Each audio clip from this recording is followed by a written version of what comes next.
नमस्कार दोस्तों, तो डायनेमिक एजुकेशन में आपका बहुत बहुत स्वागत है। आइए आज हम एग्जाम्पल ऑफ रिफ्रैक्शंस पढ़ेंगे। इससे पहले हमने रिफ्रैक्शंस के बारे में ऑलरेडी 2 क्लास हमने लिया है। उसमें हमने सारे कॉन्सेप्ट कवर किए हैं, बिल्कुल बेसिक से कॉन्सेप्ट हमने उसको क्लियरिटी से पढ़ा है। आज भी हम रिफ्रैक्शंस पे, ये हमारा लास्ट टॉपिक है। जैसा कि हमने बोला था, रिफ्रैक्शन थोड़ा सा रिफ्लेक्शन से बड़ा टॉपिक है, इसलिए मैंने इसको ज़्यादा टाइम दिया और इसको ज़्यादा वैल्यू दिया। और आई थिंक अब ये लास्ट होगा।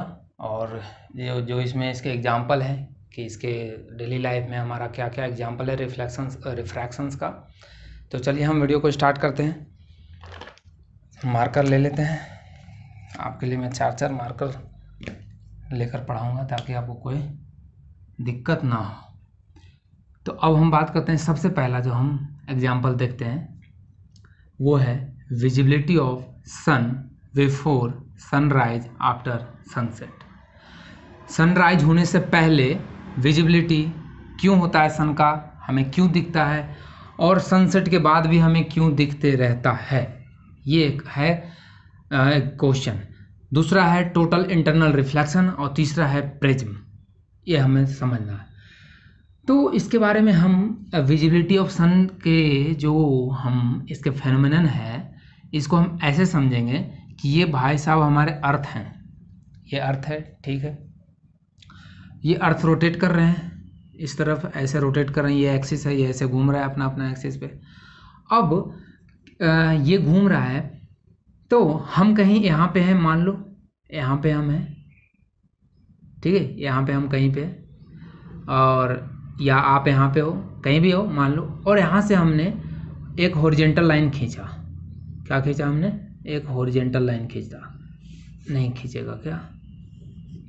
ओके, हमने एक हॉरिजॉन्टल लाइन हॉरिजॉन खींचा, जहाँ पे हम बिल्कुल फ्लैट पे हैं। हम तो बिल्कुल ऐसे फ्लैट हैं, तो हम अपने हिसाब से अपने हॉरिजॉन्टल लाइन हमने ड्रॉ कर दिया ऐसे।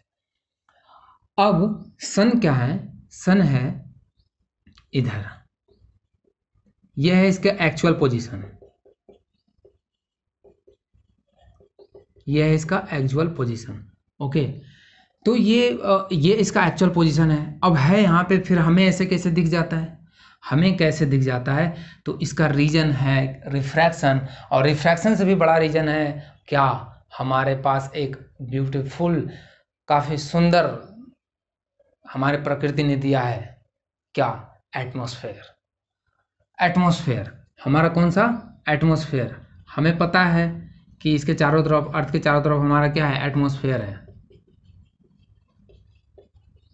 ठीक है, एटमॉस्फेयर है। अब इस एटमॉस्फेयर में बहुत सारे गैसेस हैं, ठीक है, डिफरेंट गैसेस है, भरे पड़े हैं इधर। चलिए, अब होता क्या है कि ये देखो, अब सन की रे जो है वो ऐसे निकलती है, चारों तरफ निकलेगी, ऐसे फैलेगी। तो फैल के कहाँ आती है? कुछ इधर फैल गई, कुछ इधर फैल गई, कुछ इधर। जो फैल के इधर आती है ऐसे इधर जो एटमॉस्फेयर में फैल के आती है, यहाँ मैं अच्छे समझाता हूँ। ये मान लो तुम्हारा एटमॉस्फेयर है, ठीक है, और ये तुम्हारा यहाँ अर्थ है, ये एटमॉस्फेयर है, इधर बीच में हवा है, बिल्कुल बराबर। अब सन की जो रे आ रही है वो ऐसे आ रही है, इधर सन है और इधर से ये टकराने के बाद इधर आ रही है। अब बताओ आप, एक चीज़ तो आप जानते हो क्या? एक चीज़ क्या जानते हो बताओ? आप ये जानते हो कि जैसे जैसे हम ऊपर जाते हैं वैसे वैसे हमारी एयर की डेंसिटी क्या होती है? घटती है। एयर की डेंसिटी घटती है, मतलब हवा की मात्रा घटते जाती है, एटमॉस्फेयर धीरे धीरे कम होते जाता है। तो मतलब कि इधर का जो पार्टिकल है, इधर का जो है वो, इधर का जो लेयर है, ये जो लेयर है सबसे आउटर मोस्ट लेयर जो है वो क्या है? कम डेंस है कंपेयर टू जो अर्थ के कंपेयर यहाँ पे नज़दीक में है। अब आप जानते हो क्या कि कब भी हमने पढ़ाया था कल, इधर रेयर मीडियम है, यहाँ तो इधर एटमॉस्फेयर है ही नहीं, सन से इधर रे आ रही है, तो विदाउट एटमॉस्फेयर है, मतलब इधर एयर नहीं है, एटमॉस्फेयर नहीं है। तो इसका मतलब इधर एज ए रेयर मीडियम काम करेगा। इधर क्या होगा? रेयर मीडियम, ठीक है। और ये डेंसर का काम करेगा, ये क्या करेगा, डेंसर का काम करेगा। यहाँ पे कम डेंस होगा, फिर अगले लेयर थोड़ा सा और ज़्यादा डेंस होगा, उससे नेक्स्ट नीचे आएंगे तो ये डेंसर होता जाएगा और यहाँ आते आते हाईली डेंस हो जाएगा। अब आप एक चीज़ तो जानते हो कि जब भी डेंसर मीडियम से रेरर मीडियम में जाता है, रेरर से डेंसर में जाता है तो क्या करता है, अपने परपेंडिकुलर, अपना जो लंब है, नॉर्मल है, नॉर्मल के तरफ आता है, उसके तरफ झुकता है। मैंने कल बताया था एयर से वाटर में जा रहा था तो नॉर्मल की तरफ झुक रहा था, यदि डेंसर से रेयर में आता है तो दूर भागता है। ठीक है, तो क्या होगा कि यहाँ पे थोड़ा कम बेंड होगा। ठीक है, ये इसका एक्चुअल पोजीशन था सन की रे को जाने का, लेकिन ये थोड़ा बेंड होगा।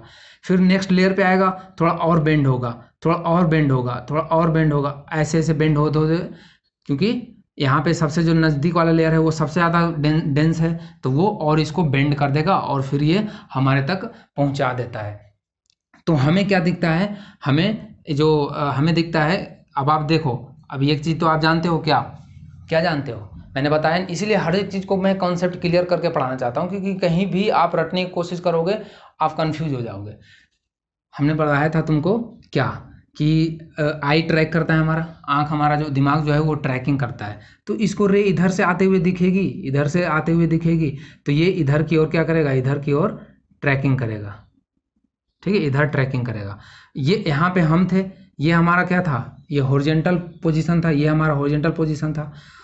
अब ये इसको लगेगा कि इधर से आ रही है, तो ये तो ऑब्जेक्ट को किधर मानेगा।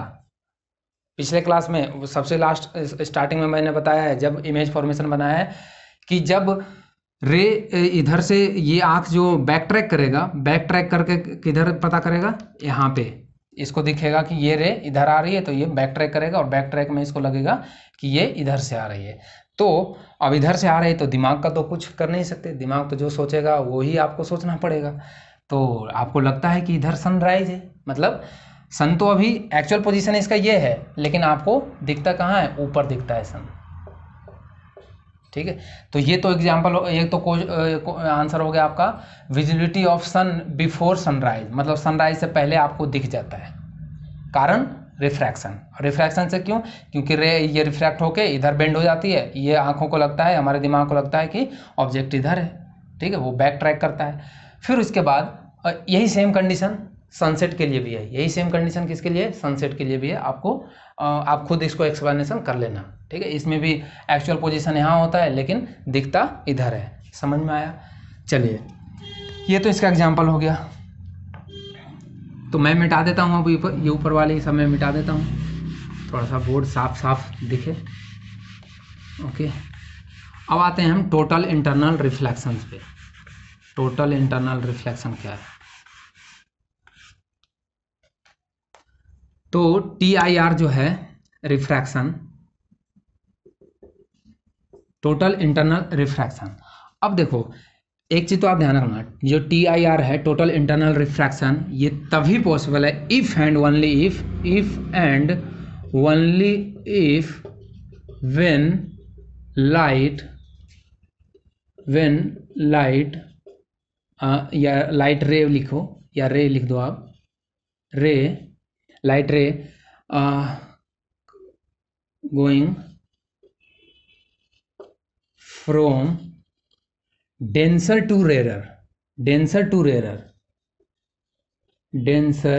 To rarer. ठीक है, यदि डेंसर से रेरर में जाती है तभी टोटल इंटरनल रिफ्लेक्शन होगा, अदरवाइज रेरर से कभी भी डेंसर में जाएगा तो कभी भी टोटल इंटरनल रिफ्लेक्शन नहीं होगा। ये चीज़ आपको ध्यान रखना है, मतलब कभी भी हवा से ग्लास में जाएगी वहाँ पे TIR आपको नहीं देखने को मिलेगा, क्योंकि हवा से ग्लास में जा रही है मतलब रेरर से डेंसर में जा रही है। टोटल इंटरनल रिफ्लेक्शन तभी दिखेगा जब डेंसर से रेरर में आता है। तो ये चीज़ आप नोट कर लीजिएगा। अब देखो क्या होता है कि ये पानी का, मान लो ये पानी है इधर और इधर हवा है, दो मीडियम है, इधर फर्स्ट मीडियम है, इधर सेकेंड मीडियम है। अब पानी से इधर वाली रे जो है इधर से कहाँ जा रही है, ये इधर से इसको रिफ्रैक्ट होते हुए, पानी से रिफ्रैक्ट होते हुए ये आगे की ओर निकल रही है। अब आप जानते हो ये नॉर्मल है, ये 3 नॉर्मल हमने बनाया है। जब डेंसर से रेरर में जा रही है तो नॉर्मल से दूर भागेगी। ठीक है, तो ये दूर भाग गया क्योंकि इसका एक्चुअल पोजीशन रे का ये था। एक चीज़ और आप ध्यान रखना कि ये जब भी हम डॉट डॉट देते हैं ना ऐसे ऐसे, जैसे ये डॉट डॉट मैंने दे रखा है, तो इस पर कभी भी एरो नहीं लगाते हैं, कभी भी ऐसे एरो नहीं लगाते हैं। ये सिर्फ हमारे क्या होता है, हमारे एजम्पशंस के लिए होता है कि रे इधर से आ रही, क्योंकि ये एक्चुअल रे नहीं है, इस वजह से आप एरो मत लगाना, नहीं तो मार्क्स कटेगी। ठीक है, ये सब छोटा छोटा चीज़ आपको बहुत मार्क्स दिलवाता है यदि आप ये छोटी छोटी गलतियाँ एग्जामिनेशन में नहीं करते हो तो। समझ में आया? तो इसलिए मैं ये सब चीज़ बता देता हूँ आपको। तो ये अपने पाथ से इधर की ओर डेविएट होगा। चलिए, फिर आपने और एंगल बढ़ाया, ये अभी एंगल ये था, ठीक है, एंगल आई ये है।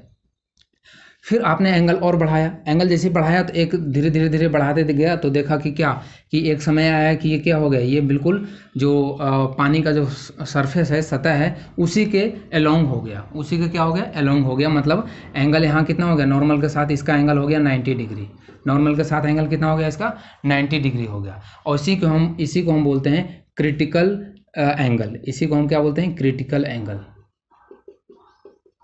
Critical angle.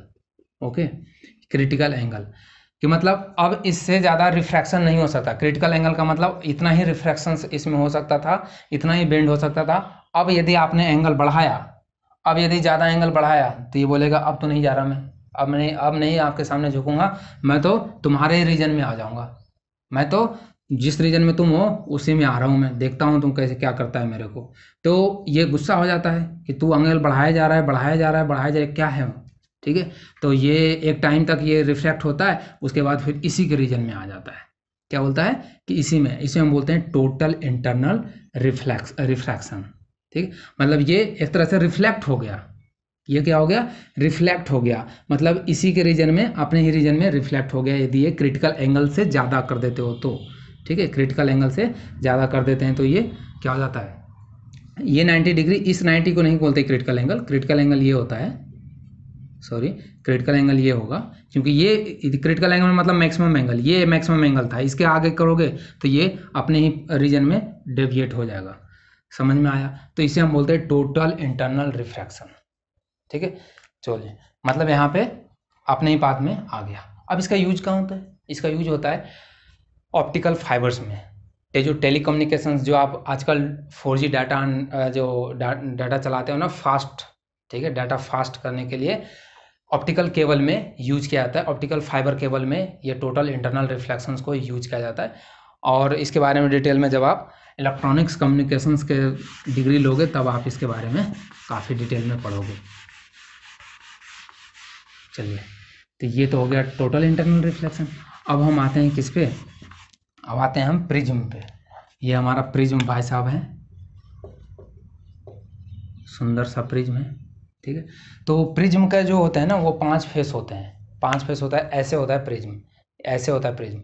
ये सरफेस और ये सरफेस दोनों रिफ्लेक्टिंग होता है, ये इस पे भी रे इंसिडेंट होता है, इससे रिफ्लेक्ट होता है।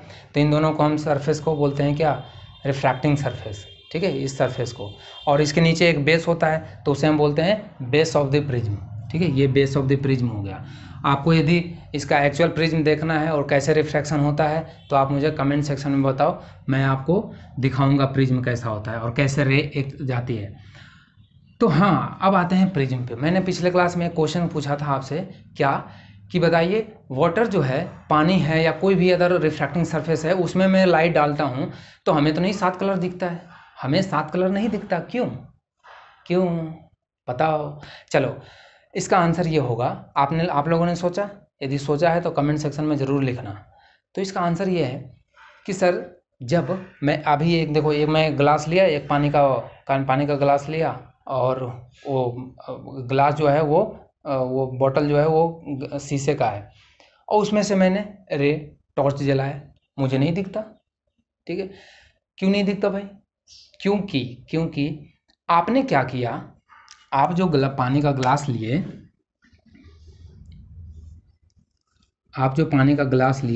उसमें आपने क्या किया, जो टॉर्च आपने इधर से सोर्स लगाया, सोर्स जो डाले, इसमें से बहुत ज़्यादा मोनोक्रोमेटिक लाइट निकलता है, मतलब रे निकलते हैं।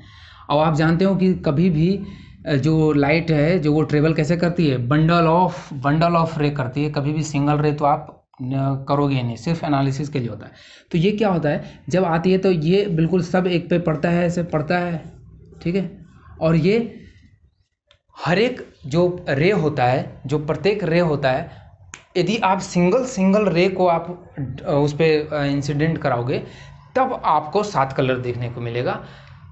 फिर होता क्या है कि जब आप इधर से बंडल ऑफ रे डालते हो तो एक रे का यदि कोई ये वाला रे है, ये कोई रे जो है ये यहाँ पे इधर आके यदि आपको रेड वाली अपीयरेंस दे रहा है तो इधर वाले जो रे, एक और जो रे आ रही है उसका ग्रीन मिल जाएगा, एक रे उस किसी और रे का कुछ और आ जाएगा, ब्लू आ जाएगा, ठीक है, ऑरेंज आ जाएगा।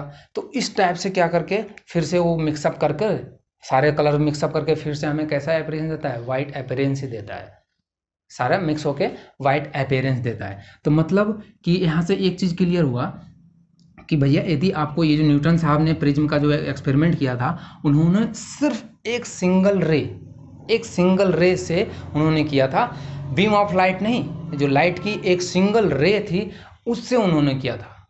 और आप इसको खुद भी कर सकते हो यदि आपके पास प्रिज्म है तो, या आप एक गिलास में पानी लेके भी कर सकते हो इसको। लेकिन आप सिंगल रे लाओगे कहाँ से, सिंगल रे आपके लिए कैसे होगा?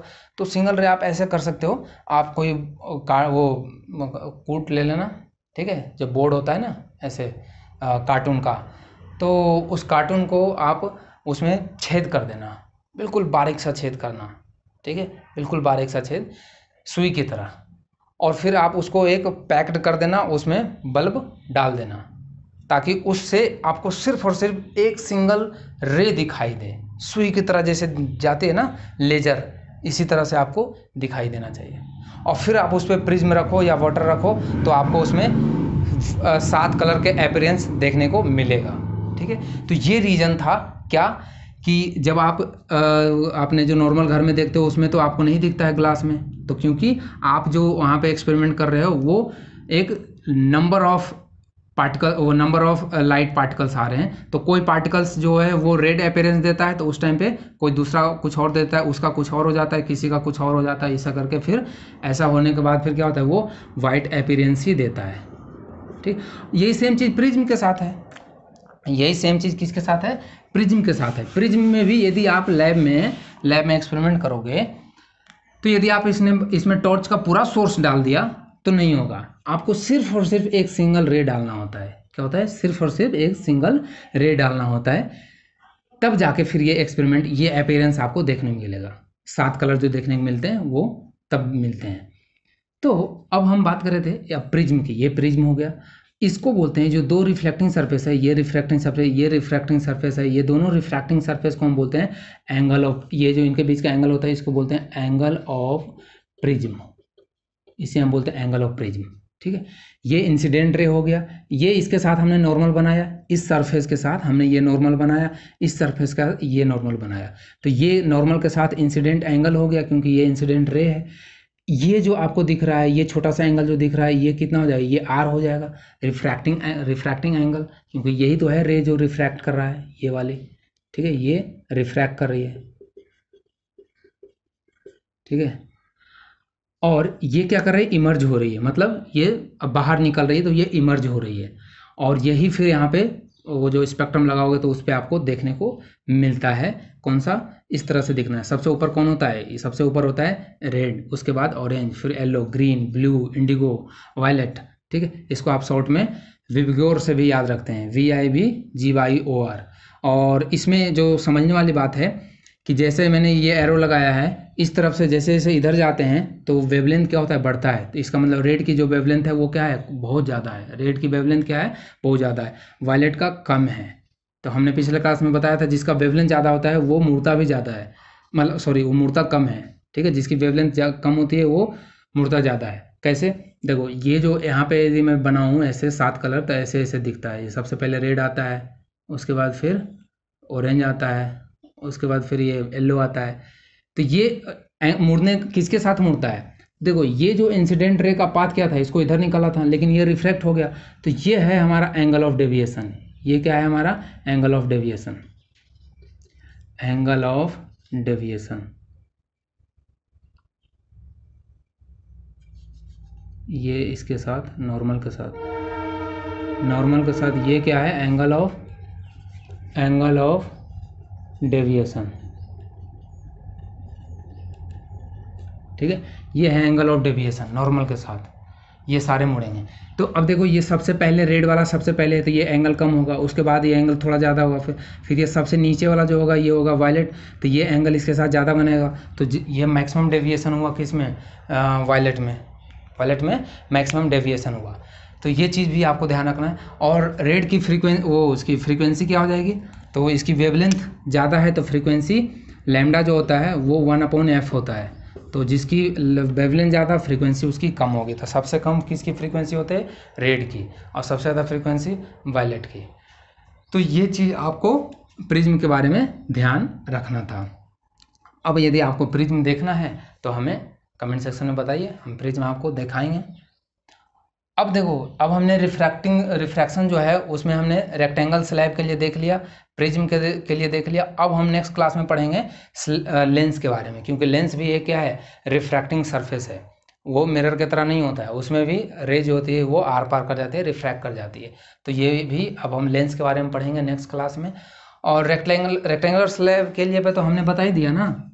ये जैसे देखो रेक्टेंगुलर स्लैब में क्या होगा कि कोई इंसिडेंट रे आया, फिर ये नॉर्मल इसके साथ आती है, फिर ये नॉर्मल इसकी जो पाथ थी ऐसे थी, लेकिन ये इधर अपने नॉर्मल की तरफ झुक जाएगा, और झुक के फिर ये ऐसे आएगा, और यहाँ पे फिर एक नॉर्मल बनेगा, ठीक है। अब ये अगेन फिर ये डेंसर से रेयरर में आएगा, तो वापस से फिर ये दूर भागता है, ठीक है। तो ये रे जो आ रही है इसको कंपेयर किया जाए तो ऑलमोस्ट ये बराबर ही हो जाता है, ऑलमोस्ट क्या हो जाता है, बराबर ही हो जाता है, ठीक है। तो ये इसी से तो फिर इसने लॉ आया था, मैंने पिछले क्लास में डिस्कस किया था। तो हम नेक्स्ट क्लास में आपको लेंस पढ़ाएंगे। Okay, so thank you for watching dynamic education. और यदि वीडियो आपको पसंद आता है तो लाइक करें, शेयर करें, सब्सक्राइब करें।